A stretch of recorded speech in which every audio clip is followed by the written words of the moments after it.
Ladies and gentlemen, get ready. Allegedly, when I was his age, I had a guitar and a beer in a hand. You know what I mean? Allegedly. Get set. We're back. We're doing it for real.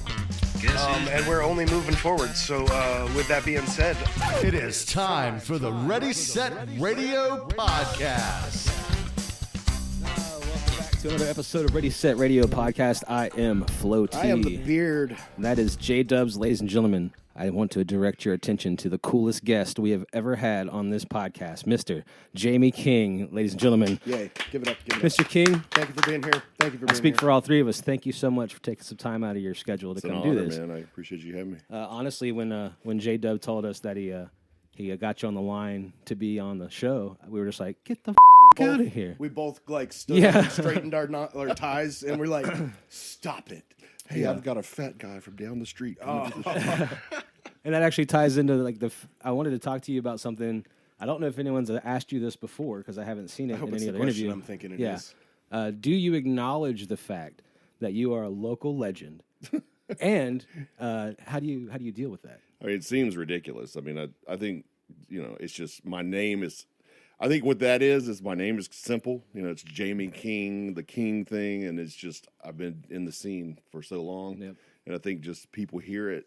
And it just, they're like, oh, I've heard that name. If I had some weird, difficult name, I think I wouldn't be known.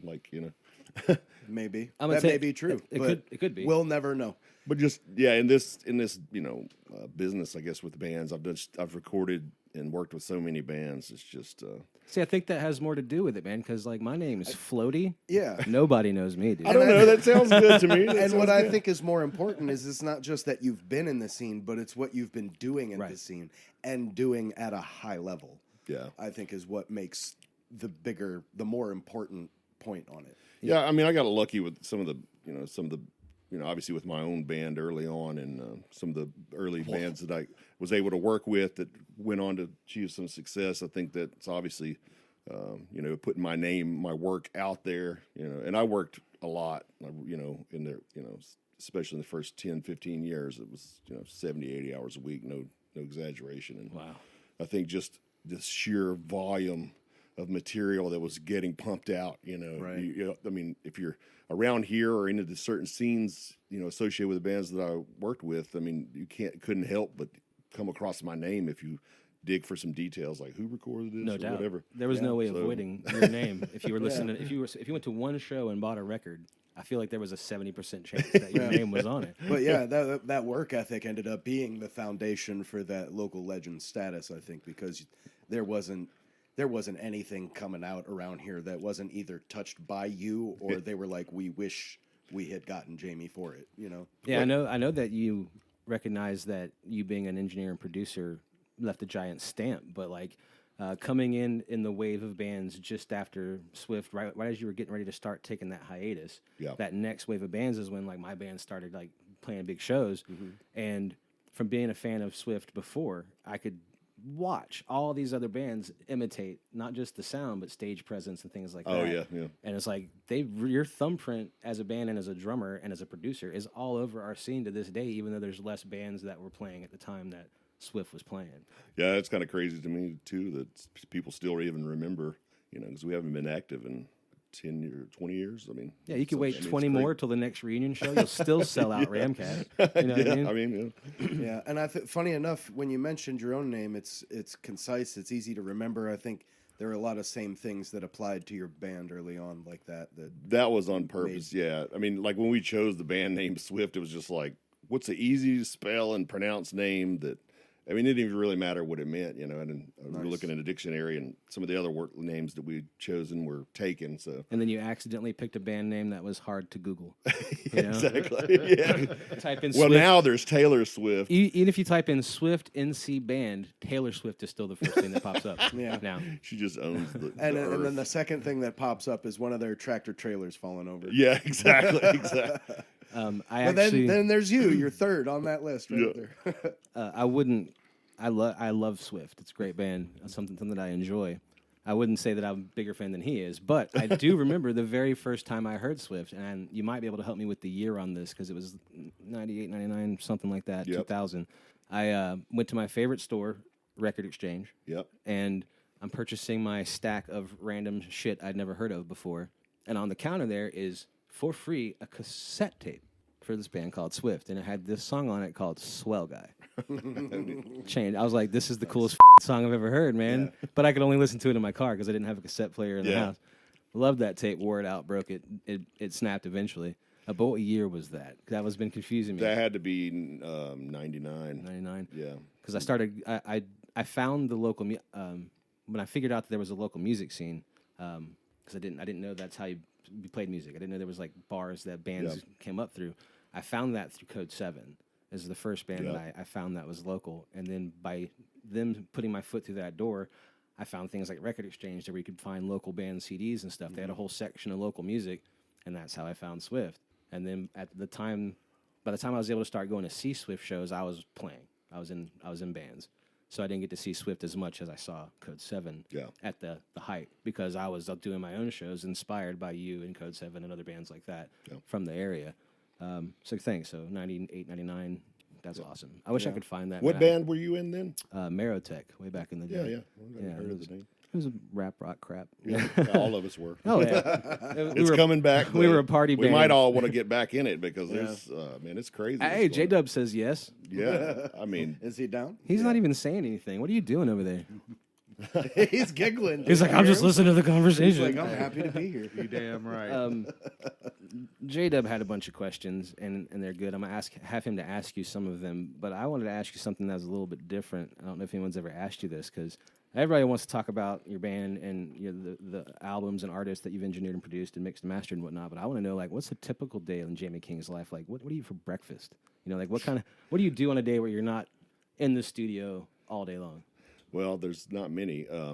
But yeah, I don't eat breakfast because I'm trying to do that fasting thing. It's not obviously not working out very well, but yeah, I mean, honestly, it's all day, every day. I mean, especially right now, there's been times where I'm just like, I need to dial it back, because I have stress anxiety disorder, and it gets pretty bad. It's partially inherited, I'm sure, but partially because of that earlier work ethic, I mentioned, where I overdid it.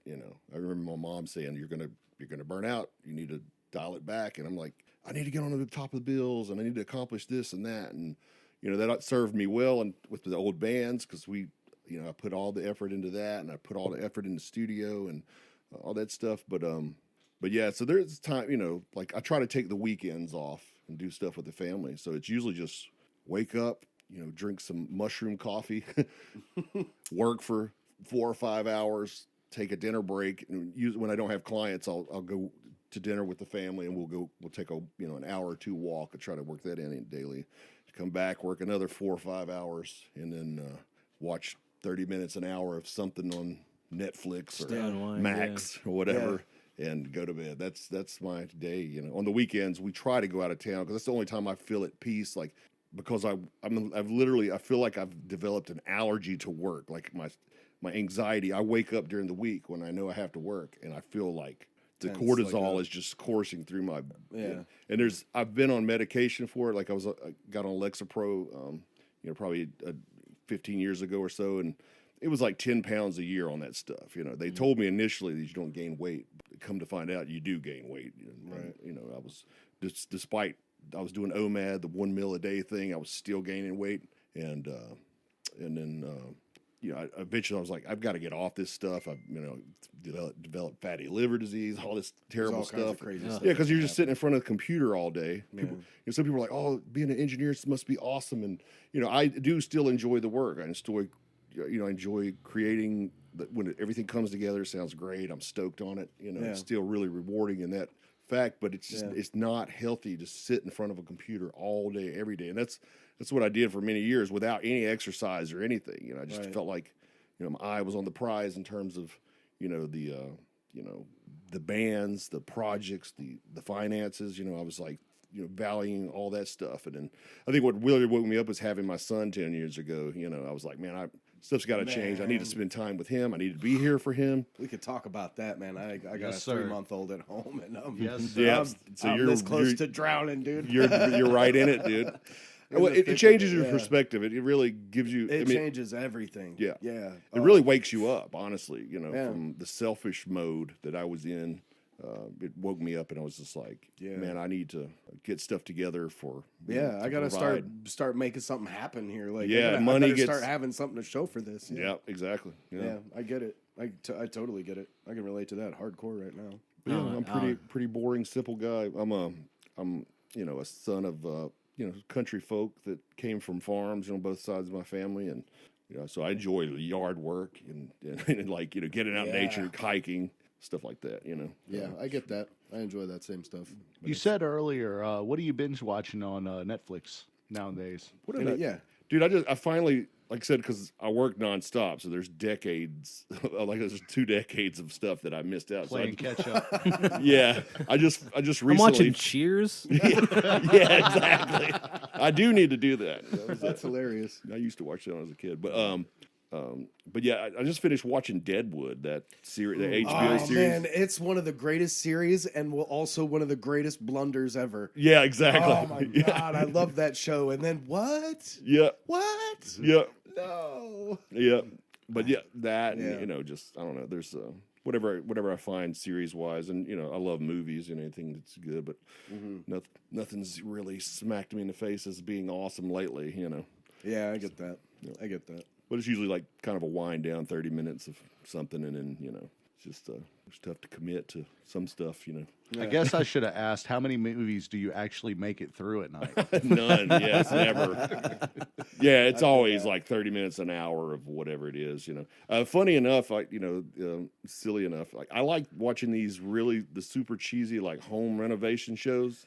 Hell yeah. Heck I don't know yes. why. I love It's it really too. relaxing to my. Yep. There's no stress. It's Yeah. just like you get to see. It's kind of the same. I have a like OCD thing. It's part that feeds into the creation of the band and the material, and also recording. It's Yeah. like I like to see things come together. I like to see, Right. things be idealized. Like here's this crappy or not great version, and let's make it awesome. Let's make it really good, and that's kind of why I enjoy the Yeah. production of audio and music and stuff. You're interested in the vision and Right. and making And seeing that that- vision come alive. Yeah, and seeing that end product, it's like, and it's those home renovation shows. It's just like, oh, this old house looked like crap, and then now it's amazing, or Let's Yeah. turn It's up like the watching Bob paint. Ross. yeah, exactly, yeah. I mean, that stuff is just satisfying, relaxing, and they're Mm-hmm. kind of short. A lot of times I'll fast forward through they're doing the Yeah. actual work to get to Yeah. the end. Nice. The shows are rad. Nice. I like Straight to that. the pleasure. Yeah, exactly. I'll watch that on dinner break. That was my nickname in high school.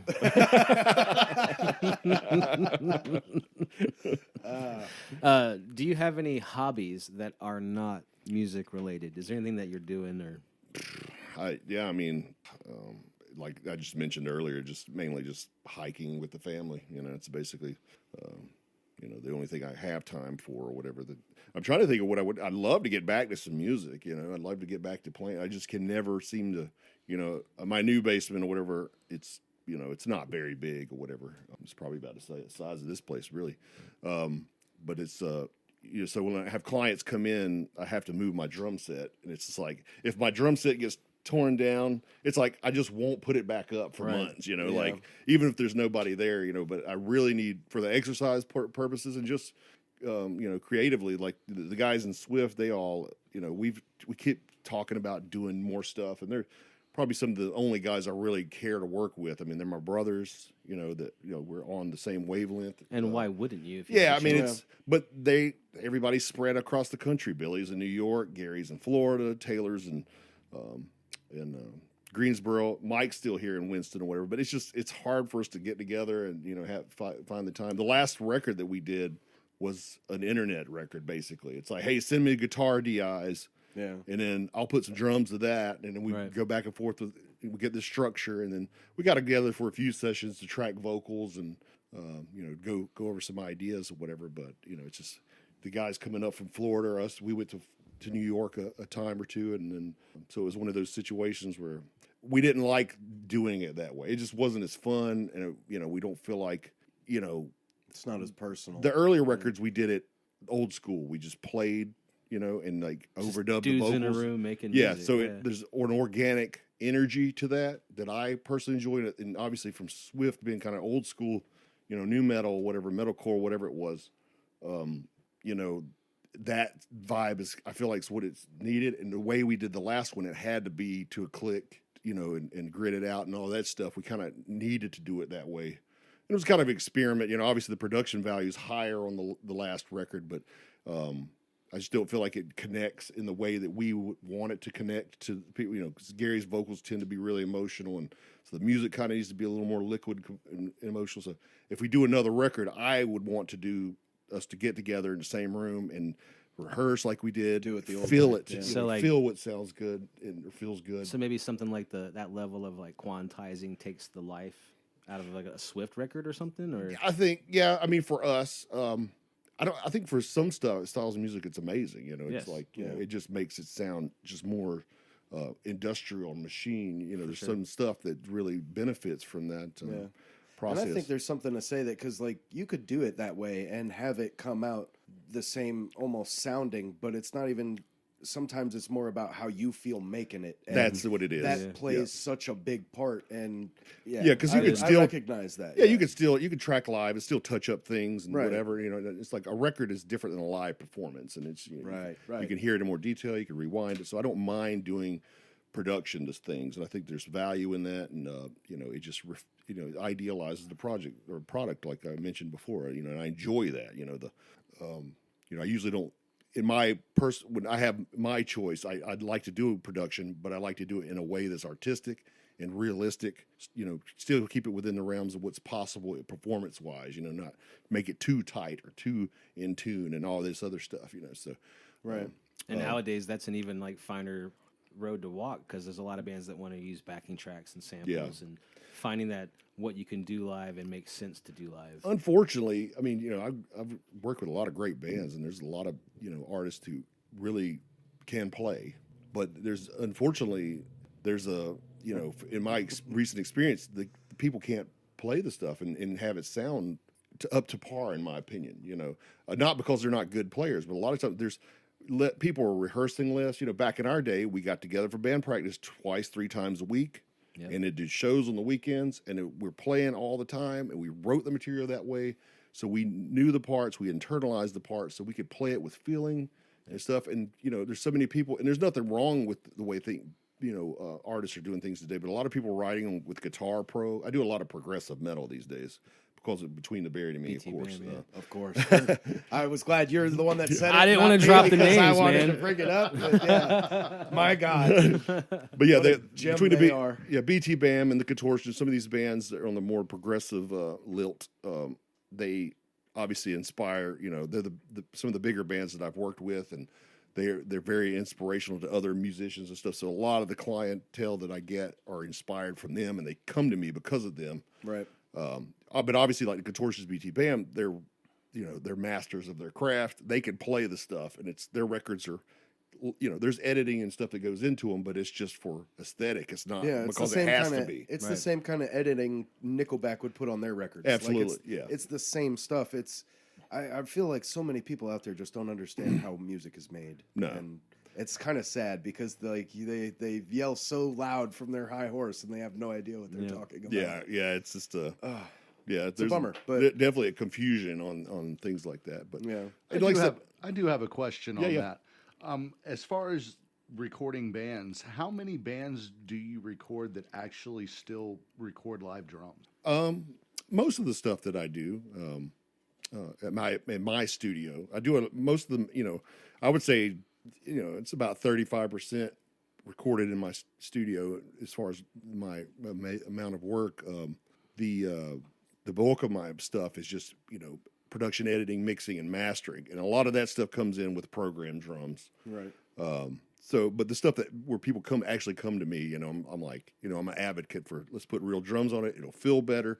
It'll make more of a connection, in my opinion. It's like, you can really get programmed drums to sound good. You have to spend a lot of time to get the nuances of what a human might do and things like that. And you can still hear the programness usually in the hi-hat and ride work, I find. Yeah. Like I- almost you no know matter how where much I- work you do. You know where I hear it? I hear it on drums specifically.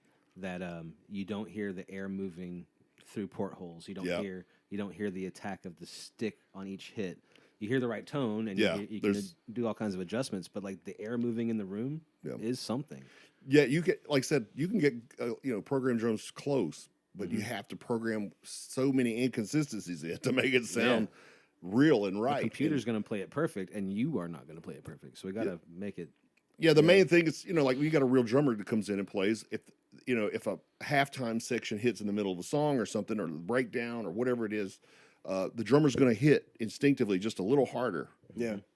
And that stuff happens. And then when the people are programming, the drums are the same throughout the whole song. They don't think, the drummer's, drummer's doing things that instinctively, because he's feeling the song, that doesn't happen. That's what, with the Swift stuff, we did everything part by part. So I felt like maybe some of the dynamics weren't right because we tracked it section by section. Right. We weren't in the room when we were writing the stuff, so I just, for Swift being emotional. And I think, you have I was watching Megadeth, and they made a connection, all the classic bands, we had All That Remains, they crushed it, and Mudvayne crushed it.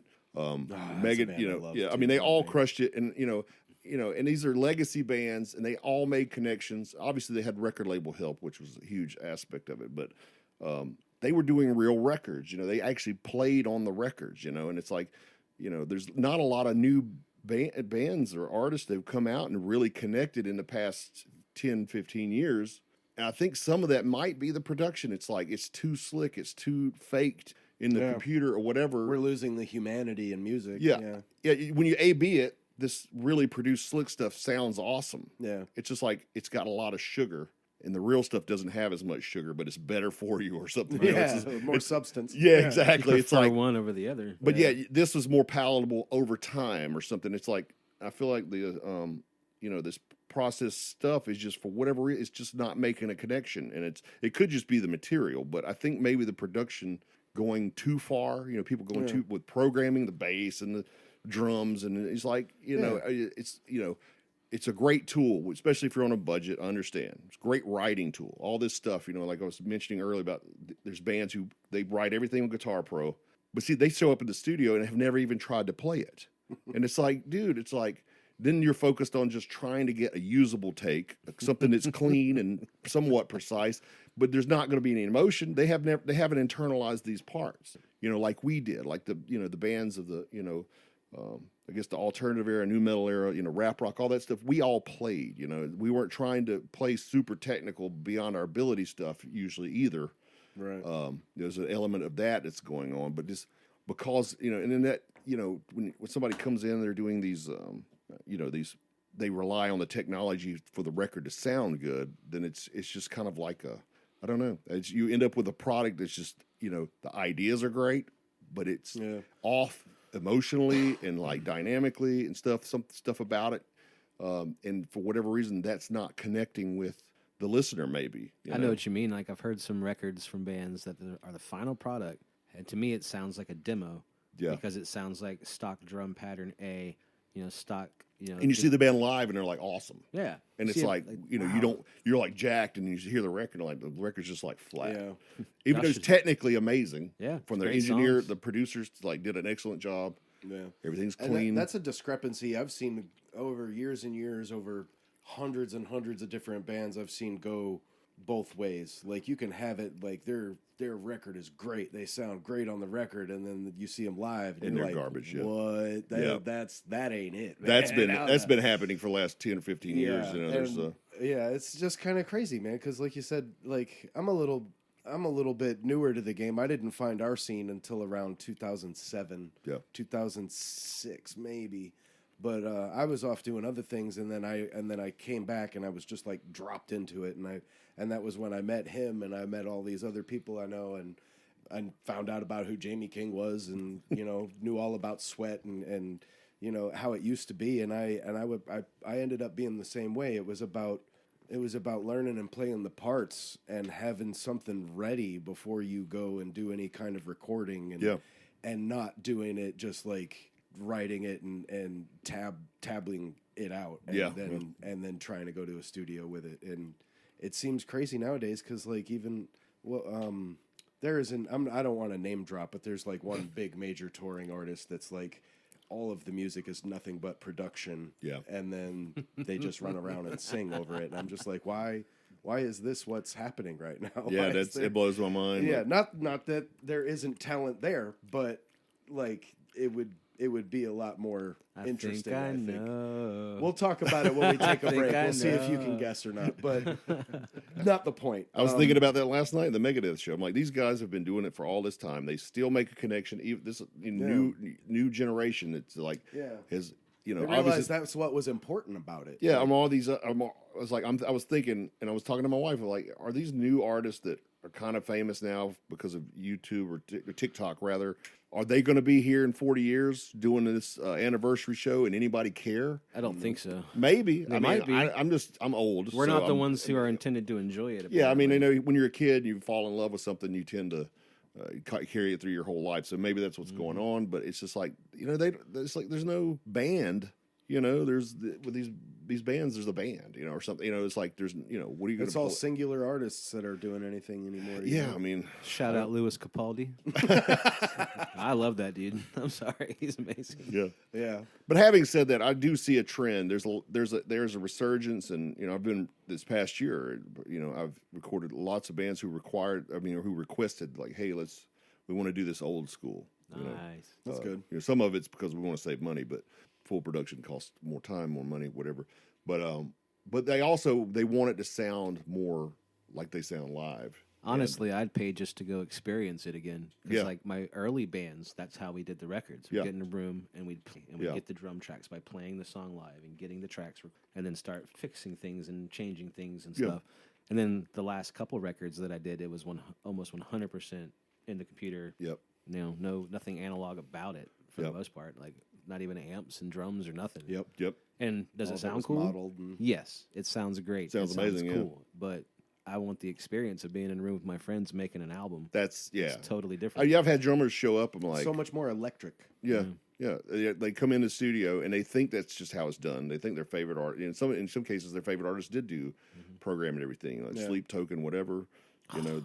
They're awesome, but they've got you process guitars and things. So and they're one of the bands. They're one of the wild cards who actually it works. Yeah.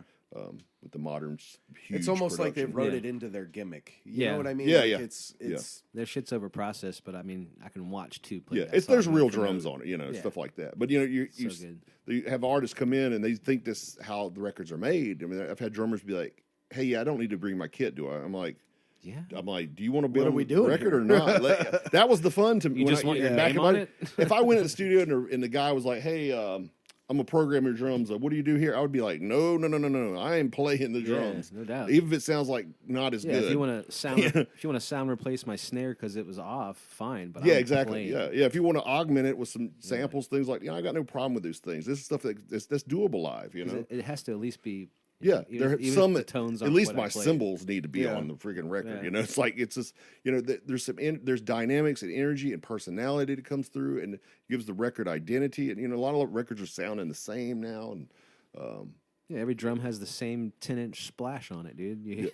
That's the same damn splash on it. Isn't it the same producers doing most of the bands now anyway? yeah, that's part of it. But for me, like I don't feel like I do. I guess I have a sound, but I try not to put my sound on bands. I try to be like, hey, what do you want this to sound like? Right. I'm like, give me a reference.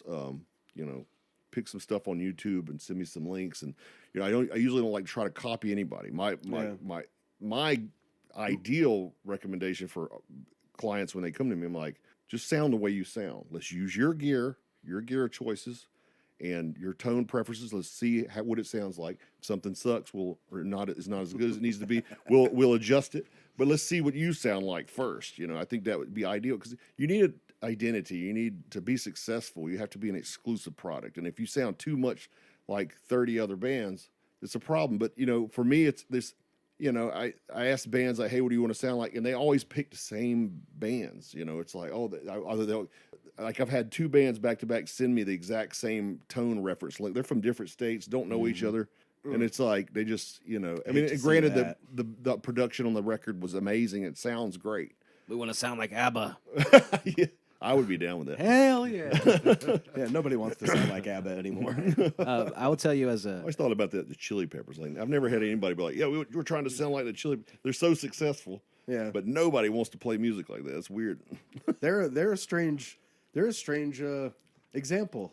Yeah. I never. Yeah, so I was just thinking about that not too long ago. I'm like, you know what? Like, I've never heard a band, local band, is like, oh, they kind of. Flea obviously inspires bass players, you know, but you never hear anybody sound like, hey, you know, like Deftones had 1,000 bands that try to sound like Deftones. hey, I including love Swift, Chad you know. Smith, dude. Yeah, Yeah, I know he's they're awesome. amazing. That's what I'm saying. Chad It's Smith great, is and they've awesome. sold millions of albums, but yet there's nobody like It's because Anthony Kiedis Yeah. is weird. that's. That's Yeah, really what I think it I is. think that's what it is. I think that's an honest opinion, like Yeah. because they have good. Cool Is there music. a Red Hot Chili Peppers like tribute band? that's a like, good question. I'd like to know. Oh, we're starting. probably one. look it up. Look it up, Dubs. Come check out my new Red Hot Chili Peppers band. Give it away, NC. I know it's like they're not my. You know, I wouldn't say, oh, they're one of my favorite bands, but they hear a song. That's a good song. It's a good You know, song, They yeah. just you know, and another song. Oh, there's another great song that they did. You know, multiple great songs, but there's like. I don't know. It's a weird thing but that happens in production too. You know, there's just like there's certain records like so many people like Gojira. I want my drums to sound like Gojira. I mean, of course you do. Like it sounds awesome, Yeah. but you guys don't sound like Gojira, and you know, like let's sound You're a little not bit as different. You know, cool. you know, but you know, I don't know. I work for the client, so I always do what I'm. You know, they're paying me money. They're the boss. You know, as far as I'm concerned. So, you know, if it's what they want, I'll try to do an approximation of that, and usually they're happy with it. But it's just one of those things. Like I feel like, man, every record's sounding the same, and you know, and every time I try to make it sound different, like if they're like, hey, Jamie, do what you do, and I do something and let it just sound really organic to what they sound like. They're like, I don't know, man. Let's make it sound like Gojira. Now, to this day, and you've probably heard this question before, but I want to know, to this day, what project, what specific record or specific song even are you like, that's my masterpiece right there? Man, that's Do you have a favorite? Do you have something like one? It doesn't even have to be the best thing you've ever done. For whatever reason, is there Yeah. one that just stands out to you all the time for some reason?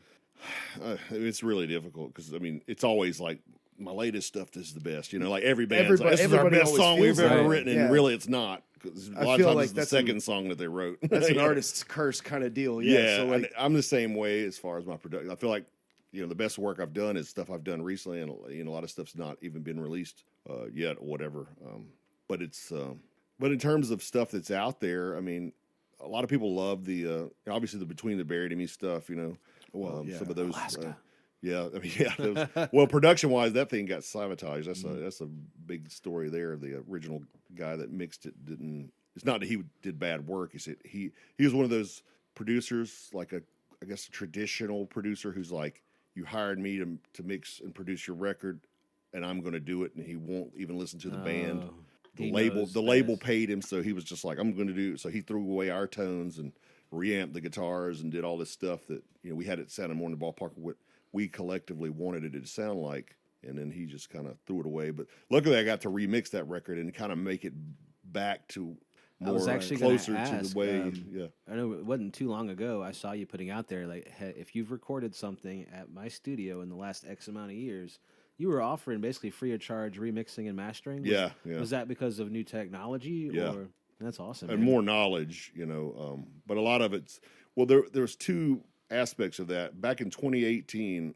I became Apple certified mastering guy or whatever, and Nice. and they send out this paperwork or whatever that kind of gives you like the specs for the online distribution. They kind of Spotify and Apple are the main streaming platforms, and obviously 97% of everybody's listening to music that on those platforms. So I've always disliked that whole loudness wars thing right. that was going on with CDs. Like they just got louder and louder and more fatiguing to listen to and more compressed. I didn't like it. I engaged in it because I had to. The clients always wanted it loud. The labels certainly wanted it loud. But then in 2018, with the Nice job, Jay. it's partying. Sorry over about there. that. What happened to look at the camera? Jesus, man. Drop my manhood. Look at that. What is going on with the camera? That's a good question, dude. I'm old, so Ah, I'm all right. summoning like it's making analog. space distortions. That was weird. No, but what was I talking about? No, We were talking about mixing and mastering, and Redoing all the work, have new yeah, knowledge. yeah. There you go. But yeah, the specs kind of changed. Like they're like, okay, we're gonna start. All the streaming services like we're gonna start automatedly normalizing the material that you send, and it's going to be negative 14 LUFS or LUFS, some people say, which is loudness units or whatever. I think Spotify is about that, and Apple's like that. So basically, they're turning the audio down. The idea is to get everything to be about the same level. So and I hated that as a listener on Spotify. Like you're listening to one record, then you listen to a classic album, it's like way lower. Right. And you're like, you have to constantly turn stuff up and down. and you have headphones in most of the time. Yeah, it's just you don't have your hands available. It's just a pain. It's like, man, So I understand they need to normalize. I'm a very strong advocate for normalizing levels. Same thing YouTube. It's like one video is like this loud, and it's not as much of an issue because you can just the videos are longer usually. But with music, it sucks to have listen to a 2-minute song and then 3 minutes later, it's like But anyway, they're like, hey, we're going to start normalizing. So that gave us all the opportunity to make a more dynamic, more pleasing to listen to master because it's going to be the same level. It's like these more compressed volume, old Loudness Wars masters, when it normalized, when it was submitted for online distribution, if it's beyond 1 dB peak, it can get distorted. It doesn't always happen, but I've had some clients do that where they used their CD master to submit with CD Baby or TuneCore or, what's the other one? The other big one, DistroKid. But anyway, when they submit for their online distribution, if you use the CD master, which is, it's negative 0.1 dB, those on some of the more obscure platforms usually can get distorted for whatever algorithm because they base it on loudness units and they're not dealing with the peak or the RMS levels. Right. So when they normalize the audio, it can be distorted. So part of my thing is like, hey, guys, you want to put your stuff online. Everything, that I had done with my name, that has my name on it, that was, at the Loudness Wars CD levels, right, which is almost everything up till 2018. Let me know. I want to remaster it at the lower levels so you can, and give you the proper, level master. So when you upload it online, it's not on Rhapsody or some other more obscure streaming platform. It's not going to be distorted. It's having people complain about, hey, your masters are distorted. I'm like, my master is not distorted. What's happening is they are distorting it. So I didn't want my name to be on stuff. Right. We're talking hundreds of records that I'd done and mastered, or maybe even thousands. Yeah. So I was telling anybody, I was trying to reach people. I'm like, look, if you did a record with me before this time and you want me to adjust it, and while we're at it, hey, I'd love to remix your record because I can make it sound better, in my opinion, or I can, I had, more technology, more knowledge. All, I got industry standard like expensive mastering gear and conversion now. So it's like just running stuff through that. Now it's just like I could take my old records that I recorded 20, 30 years ago and run it through that stuff, just not even changing anything. It just instantly sounds better, more clear. Right. And so it's like, hey, if my name's going to be on it, it's like I'd like to give it the opportunity for it to sound the best it can. But and also it gives a lot of these old clients. I mean, I've had some of my old clients have me remix the record, and it would bring the band back to life. They would re-release the record, and it would go out. A new generation would check it out. Yeah. And in some cases, there's a younger generation. If it needs to sound X quality, like some of my old records really sounded bad. I was limited. I was recording on ADAT. It was just whatever the band played.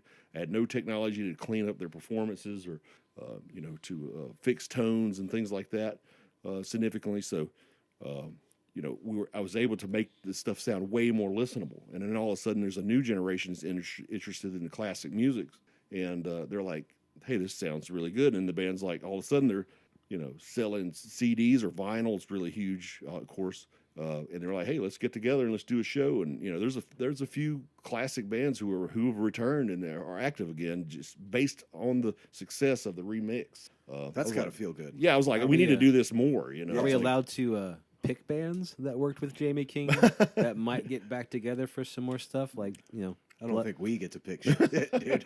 Bludgeon, If everybody that's listening, help us. Yeah. Secret get these- Lives of the Freemasons. I want to show. Absolutely, Yeah. I wanna love to show. remix that stuff too. I mean, it was great. It was I on the love that dock. record. That first EP that I did for them, I had it loaded, and I've actually done some work that I never got paid for, by the way. But no, I've actually done some work on it, but we never finished it.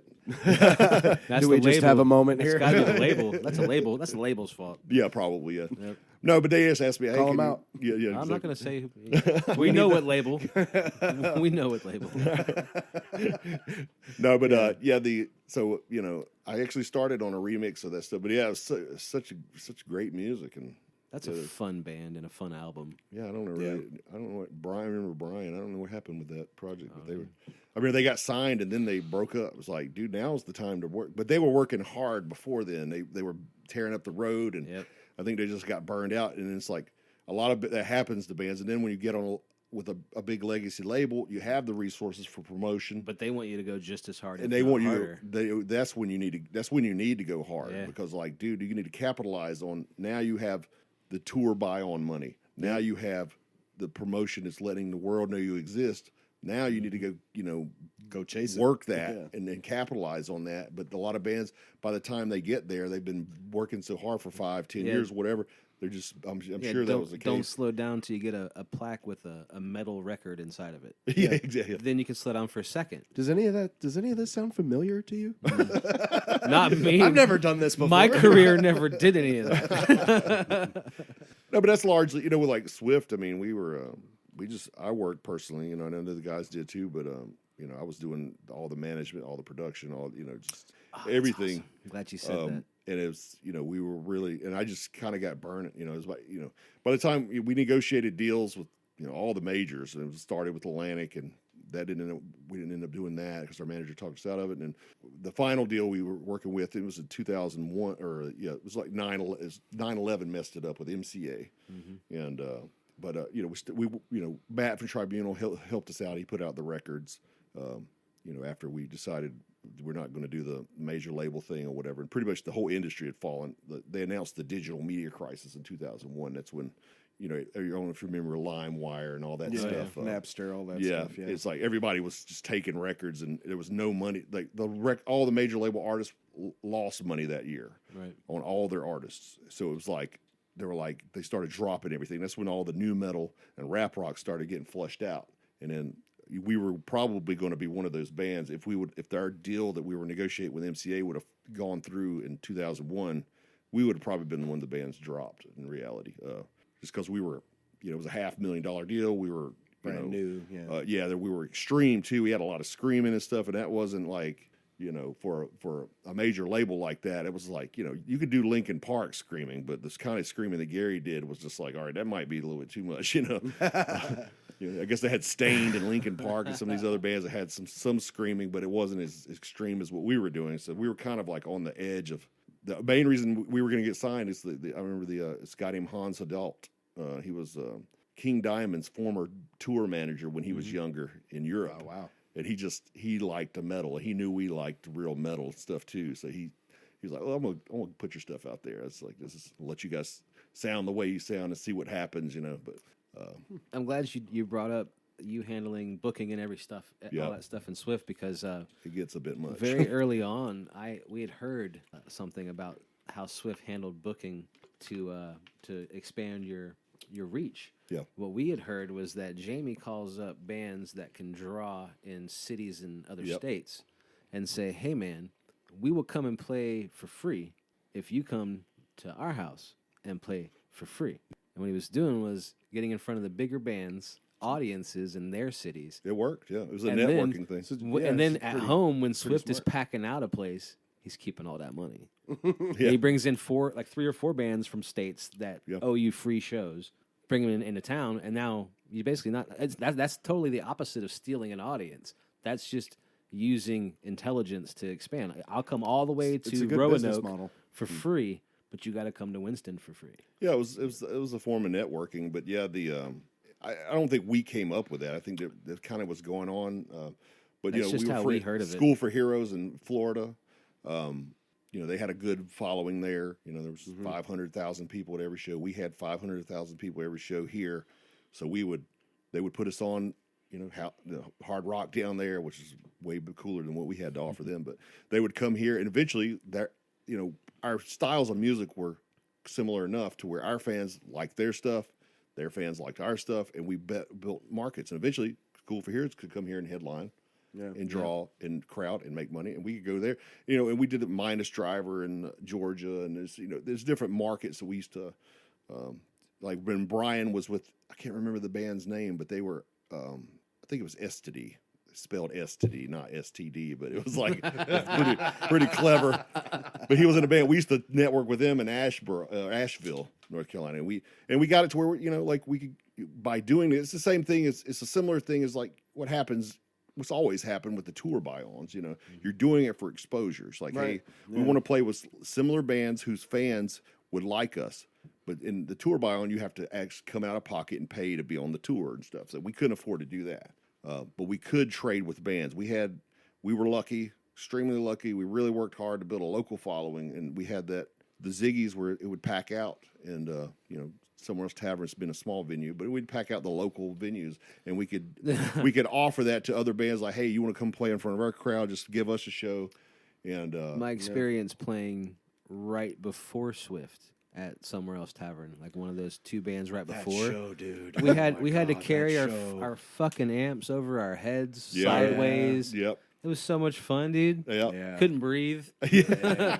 Those tavern shows were crazy. Yeah, that was some of the funnest shows. Just because, you're in with the crowd. The crowd's almost on the stage. And a lot of times they actually were on the stage by the end of the show. But shout out Burley Hayes, rest in peace. I was just about to say. no doubt. Absolutely. Yeah.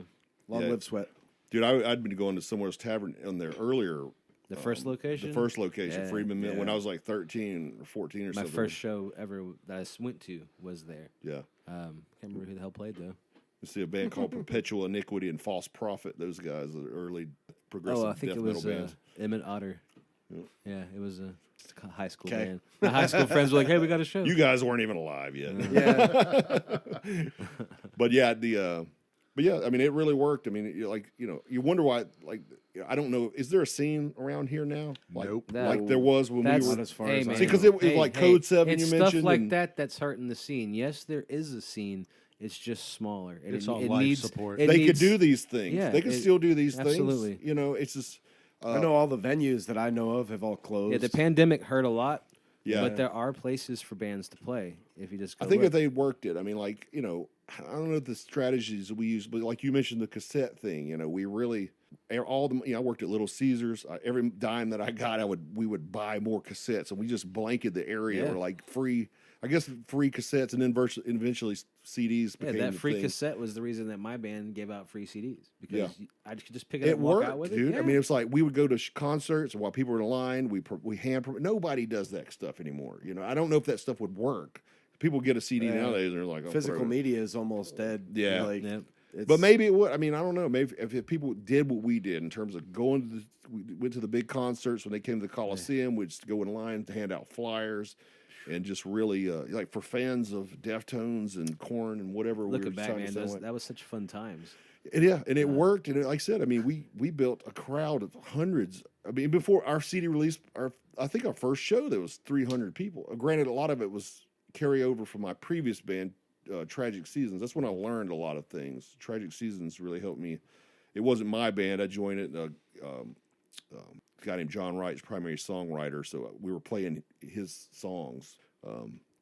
Nobody in the band was doing the management thing, or he was doing the management thing kind of at first, and I was like, somebody needs to really take the helm here, and that's I started really studying on the audio production side of things and the music business side of things. I was always interested in.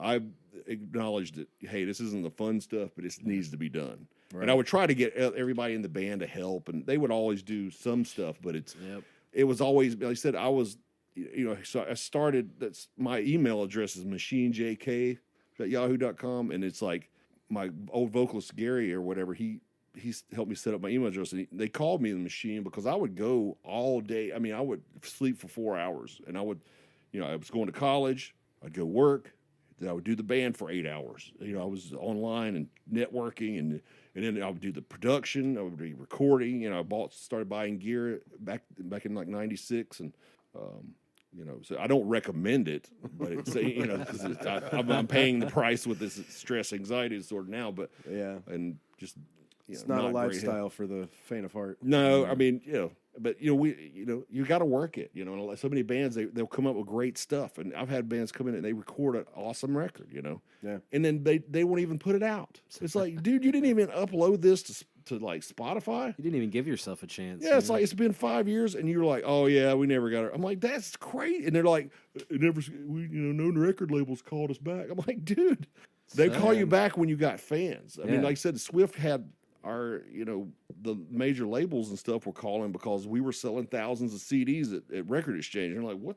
They're like, what's going on with that? Yeah. Like, and it's, you have to do, I mean, it's a business, you have to generate some cash. The last somewhere. time I talked to an A&R guy, they said that the bands they were looking for would already have a fan base Yep. and a full album's worth of material in the tank, Yep. ready to go. And it's nothing different than it was back in the day. Yeah. People act like, oh, this, the big difference now is like they want data online, that didn't exist back then, but they want to see I think the labels are mistaken in thinking, oh, a great band has to have these metrics, Right. as far as, streams and what have you, whatever. But but I mean, they have to have some indicator that their investment's going to pay off. Yeah, their indicator used to be sending people out to your shows. Like, Yeah. a scout would come and be like, "This Yeah, we band is had- worth our time, or it's not worth our time." And like those numbers, all it proves is that I got somebody to click a button. Yeah. It doesn't prove that anybody felt something at my show and is going to come. And to the nowadays next you one. can buy. There's bands who bought. Oh, yeah. They buy the streams. I'm not dropping so- names on that one. Y'all can leave me out of that. Yeah, Yeah. dude, I know a few, but we Yeah. can't go there. I got Yeah, a few bands that some I've worked with people- have got signed. There's and- some people I'd call friends that I know did that. Yeah, Yeah. but it worked, and they tricked the labels, and they're great bands. So Oh, yeah. it actually worked out for labels because the band is actually successful. But but that's not new either. I remember Yeah. Godsmack, Sully's uncle worked at Universal's like, hey, get us signed. And, Pulling a shiesty one is as old as human. Yeah. it goes Yeah. way back, man. I think Trivium's dad paid $1 million to be on Roadrunner. I think that's the story. And here's I don't my know. shock face. Wow. It might be fake Yeah. or whatever. I don't know, but that's what I heard. I'm Johnny's complete lack of surprise. But it worked out because they're great bands now, and it's Yeah. like So there's labels are just mistaken in their thought and some of this stuff. But whatever you got to do, I mean, it's still a lot of people are like, oh, you don't need labels anymore. You could do more than ever without a label. Right. But it's almost like no industry like press will acknowledge your existence, or in a large way, the public kind of it's like if you're not with a real label, you're not real. Yeah, you're not taken seriously. Unfortunately, you can do more than ever, but I think to have a legitimate, hey, I don't have to work now, career in music, you still have to have access to that label infrastructure Somehow, yeah. to make the world know you exist in a reasonable amount of time. I think that's the another aspect of whatever they have the infrastructure just by default, just by the name drop, and all the connections are already there. So if you work with an established label, then you're going to have more, unless you're a professional wrestler. There's some artists who aren't working with labels who are successful, but that's because they were in a band that was huge before, or a wrestler or something else that's garnered fame. Is that a shot at Jericho? Not whatever works. I'm No all doubt. about it. Whatever angle you can work it to make a living. Well, Jamie, we're not at the end of our conversation, but we are getting towards that end of the conversation, and I have some questions I want to kind of try out that I haven't asked anybody before. So, how would Jamie King, with all the things you've done and worked on and will work on, what's something that you'd prefer to be remembered for? If people were thinking back of Jamie King's life, what's the thing that you wish people were, associating you? I mean, honestly, probably just being a good guy.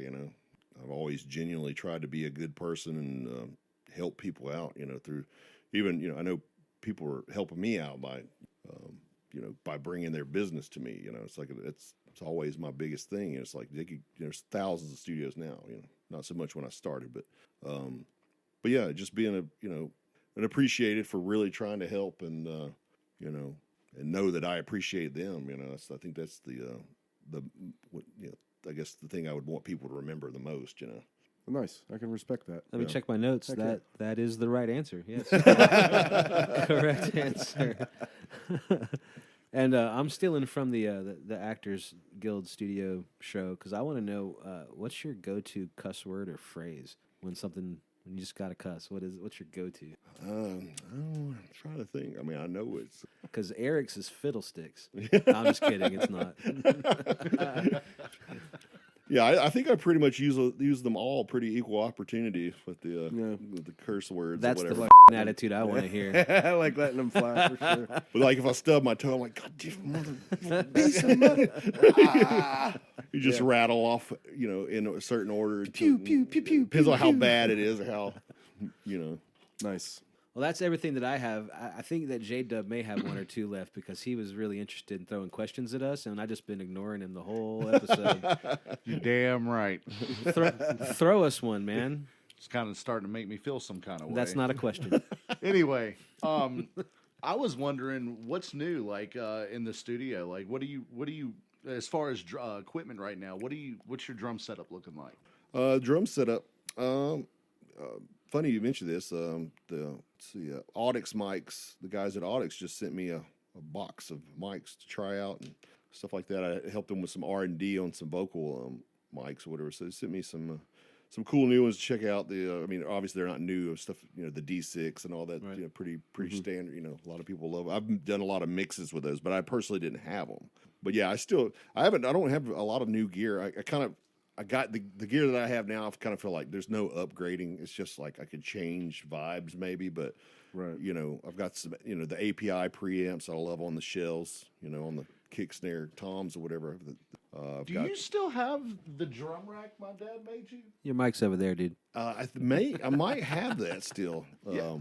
I just remember he did that. I know that was sweet. Yeah, I remember the stainless steel. Yeah. Yeah. I think I do still have that. I need to check. But I know I have a couple of drum racks. I remember I bought an Icon rack at one point, but I don't know if I have that or not. But it would be in my garage area of the studio. I've got a bunch of stuff. My wife has kind of stacked up a bunch of stuff around, stuff that are lesser used items. Right. But yeah, pretty much all the same. Yeah, I've used the Neve, my Ventec Neve clones or whatever for cymbals and things like that. And I've got back in 2019, I got the Pro Tools, the Avid 192 rig with the Pro Tools HD.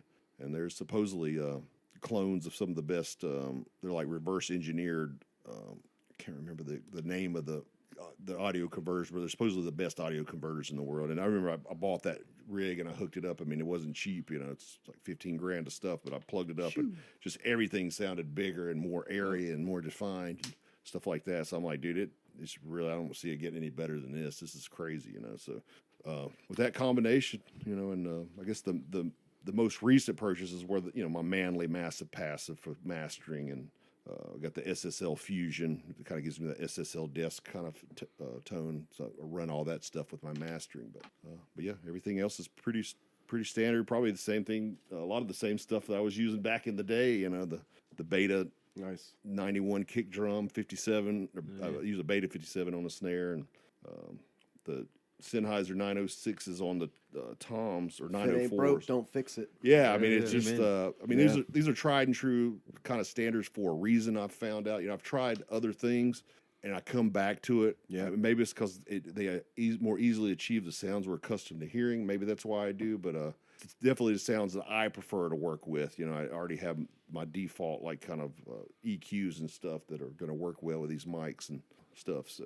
What made you want to start a studio in the first place? It's necessity, kind of, 'cause I started recording demos back in the early 90s, for my band, with a cassette deck, like a, The Tascam? well, it was actually before that, like a boombox. Like I remember, wow. Yeah, I remember, like I would experiment with, Mike and I started jamming. Mike from Swift, I guess he was 16, I was 15, or maybe, it was earlier than that, probably 14, 15.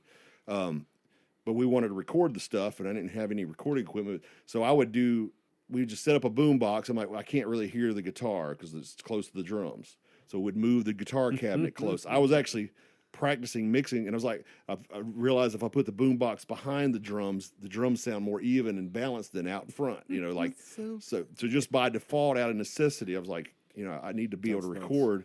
So I got a 4-track, same thing, set up some mics, started, and then I remember I guess with Tragic Seasons, I did a 4-track recording, and it sounded.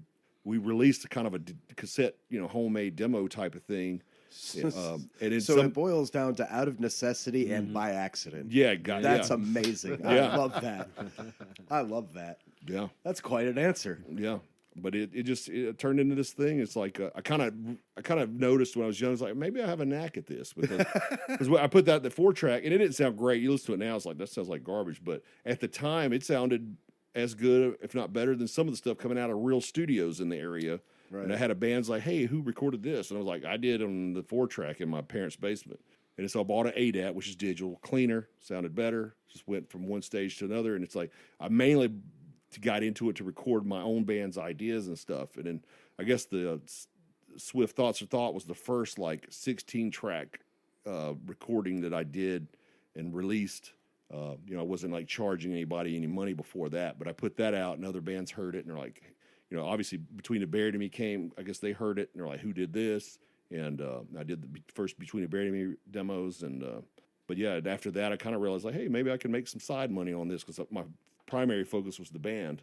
And so since but then once it looked like the band wasn't going to work out or I wanted to continue pursuing that, I was like, hey, I'm going to just go full into this audio. Obviously, there's demand.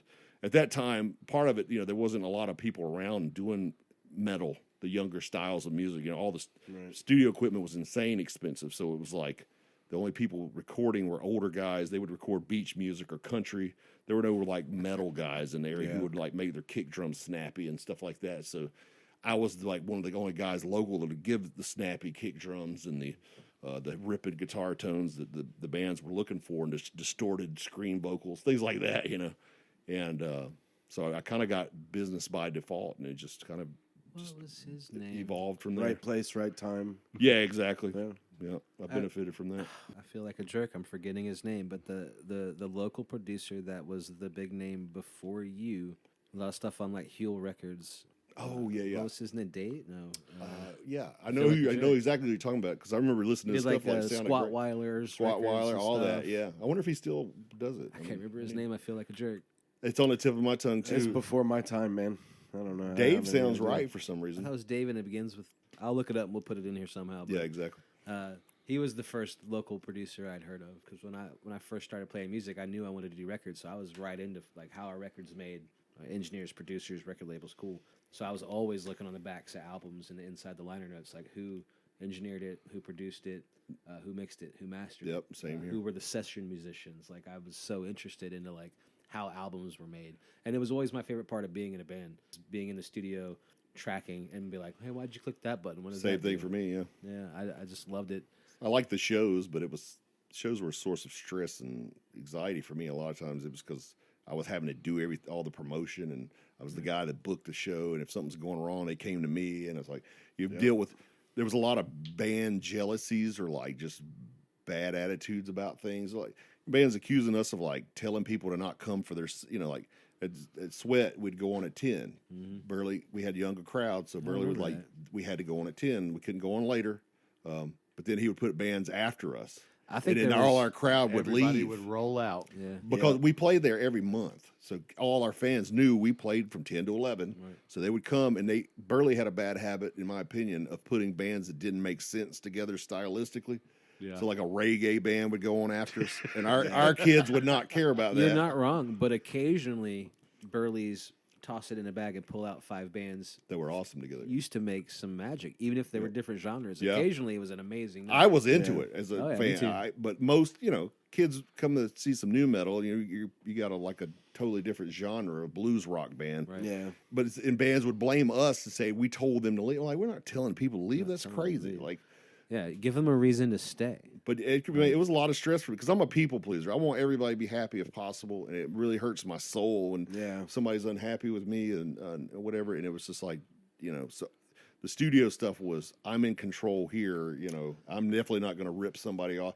And part of the reason I got, it's like we got ripped off in some of our earlier studio dealings or whatever, like we paid loads of money, and that's probably I was like, I'm gonna just learn to do this myself because we can't afford to go to these people and pay all this money and get a been there crap too. product. Yeah. And so that was part of that. Speaking of that, band jealousy and that whole. Do you still have the Swift shirt? Yes, I do. Hell yeah. That was great. What's the story on this? I Great don't question. Know about this. Great question. I can't remember it was one of those scenarios. It was, I think, we went to the tavern. Somebody's like, "Hey, did you see that guy with the Swift?" I was like, "What?" And somebody was genuinely mad at us for like, because they thought we were telling people to not come come early or something. And like, dude, it's like we've been playing here for years at the same time. Our kids know when we go on, and that's all it is, and they thought we were actively trying to screw them over, and we kind of smoothed it over. I was like, dude, I got to buy this shirt. Some girl had bought the shirt. Bought the shirt. It's just like, anybody has some success. There's always somebody wanting to tear you down, Yeah. That's so much. There's one of always, my, always a bunch of crabs. That's man. so much one of my favorite nights of the local music scene that I have a picture of a Polaroid of him wearing that shirt that was printed out, and it was in my dorm room. I printed out a paper That's version hilarious. of a That's Polaroid hilarious. because it was the only picture I knew that existed of Jamie King wearing a Swift shirt. Yeah, it was funny to me. It was really entertaining. I was like, I got to buy this shirt. This is too awesome. But yeah, I mean, it was weird to me because we were always trying to be cool. I mean, outside the other guys getting with people's girlfriends, and there was some of that, which is understandable. I'm like, dude, you guys need to quit doing this No kind of doubt. stuff. But, I mean, it wasn't them. They weren't these girls were coming onto them, so it wasn't like they were actively not being cool, but it ended up being not being cool. Other stuff like that. It's like we really tried to help the scene. We tried to bring people together and in ways that made sense. It's like I said, we wanted to put together bills that made sense stylistically. Yeah. And then some bands were like, hey, we want to play with you guys. I'm like, you don't make sense. Our crowd is not going to like you. So let's do you the favor and not put you on our, but then they would get mad because we wouldn't put them on the show. It's like, dude, we need to use that opportunity to network with this other band that does make sense with us. It's going to put us in front of people. And it was a business thing. Yeah, It's you're playing shows. We're conducting business. Yeah, that's the way I was looking at it, and it's hard to be nice. I don't want to be this cutthroat, ruthless guy, but we're like, dude, we're trying to advance our position. Yeah, and putting you guys on. You guys have no following. Your guys' style doesn't appeal to our fans. You guys can't offer us any exposure. I was doing all these metrics, and it, And on that same hand, you also have like, but these guys are brand new and need a little help. Yeah, But- there was some there was a lot of friend bands would hook up with shows, and I remember BT Bam opened for Swift. They were in the studio, and Wow, say that again. yeah, that was crazy. Thinking about Bam that opened now for is Swift. silly, but You want to talk about styles? Holy cow! yeah. Well, see, they were like I said, they were in the studio. We had a band drop off a Ziggy show, and they were in the studio doing their first record with me, and I was like, Opportunity, dude, man, yeah. you guys want to do a show tonight? And I was like, I know, stylistically, I knew that it didn't make. I loved them, and I was like, I think some people would love this shit. It's like, so I was like, you guys want to do a show tonight? A band just dropped off, whatever, we can just plop you in there or whatever. And it was just, they were cool guys, and I loved their stuff personally. I knew our fans might not like them, and, and they were known, Prayer for Cleansing was known, but BT Bam was a fresh, brand new project, so they didn't really have a lot of notoriety yet. So I knew they would contribute a lot to the crowd, but it was like, hey, let me hook you up, and then some people liked them, and they were like, man, this is they were like, this is like a real show, because they had been used to playing in front of 30, 50 people at 533 Uprisings or whatever that. You never forget that first show you play where the place is packed front to back, left to right. Yeah, no matter why it is. You just And they don't crushed forget it. Yeah, I mean, they crushed it, and it's like, I think they probably played better than we did, but they but yeah, it's funny how things flip flop. It's like, I remember asking BT Bam, I'm like, why you guys do this style of music? Because I was from the old school metal and progressive musics and stuff like that. That's what I grew up on, and that's what I was doing in high school before Tragic Seasons. But it's more similar to what BT Bam is now, really. But so I loved it. But I was like, at that time there was no market for that. Yeah. Nobody, it was like, it was new metal and rap rock, and I was like, if you guys did some more marketable stuff, you might do something. And I was trying to help them out. I was like, why are you guys doing this style of music? Oh, dude, this is what we like, man. We just like metal, and whatever. I'm like, well, I was thinking in my head, it's like, you're never going to do anything. And now they're like the biggest band that Nice. I've Yeah. ever worked with. But yeah, Yeah, I was about to say, what was the reason you were nominated for a Grammy?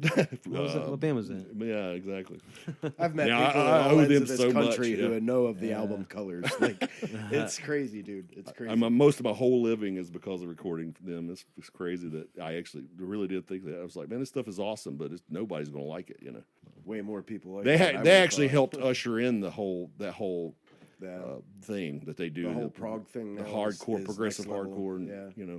That's almost the same thing people said about my first band, only it was no one's gonna like this. I had No we one's actually gonna have a like this. friend that just played at Prog Power USA, and man, that looked like it was a killer show. Absolutely, yeah. I saw some pictures. Matt was posting some from Tribunal. Was Yeah, posting pictures. crazy stuff. From Dive Bomb rather now.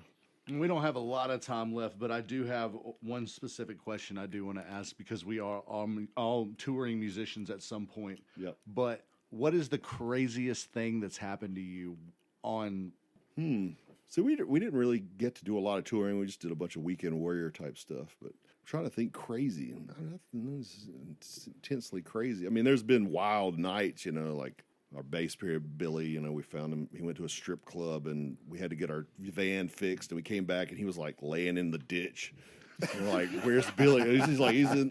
Like we saw him like in the ditch. And I don't really know the story about how that happened. I remember Gary had this Rolex watch, and his stepdad was rich and bought him a Rolex watch, and it was like a family thing. But I remember we jumped the fence and jumped in the pool in the middle of the night at some venue. So we left some venue. The guys were like, "Hey, that's the pool," and then they got out of the van and climbed the fence, and jumped in the pool, and they got going down the road and realized that Gary had lost his Rolex watch. He's like, "Oh my God, dude!"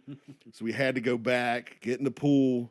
And Fish it out. Yeah, I want to say there was cops. Like it was just like he was like we had to run, and then I want to say one time Mike went in it was the middle of the night. We stopped, and our guitar player he always like slept. We never even heard from him on most of the trips. So he was always in the back sleeping or whatever. We got stopped to use the bathroom, get some gas, things like that. But then he had slipped into the place to use the bathroom or something. We didn't know, and we were like miles, like maybe an hour up the road.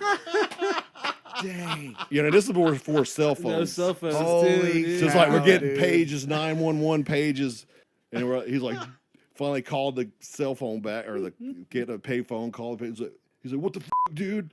He just left me. I'm like shit. He's not in the van. Like that time. We had Yeah, to drive man. all the way to the back to get him. Man, yeah. Jamie, I want to thank you again for coming out here and spending you guys like for having an me. hour talking with us, dude. Yeah, This has been real cool. Appreciate that, It's man. an honor. It's a lot of fun. We're just gonna send it away. You guys, thank you for watching this episode. Go check out Jamie King and everything he's doing. We love you guys. And Jamie, would you mind sticking around doing a couple of call-outs, some shout outs for us and stuff? Not at all. Yeah. All right, you guys have a good one. Take us out, J Dubs. Yeah. Great, because I really gotta pee. Yeah, you're not the only one.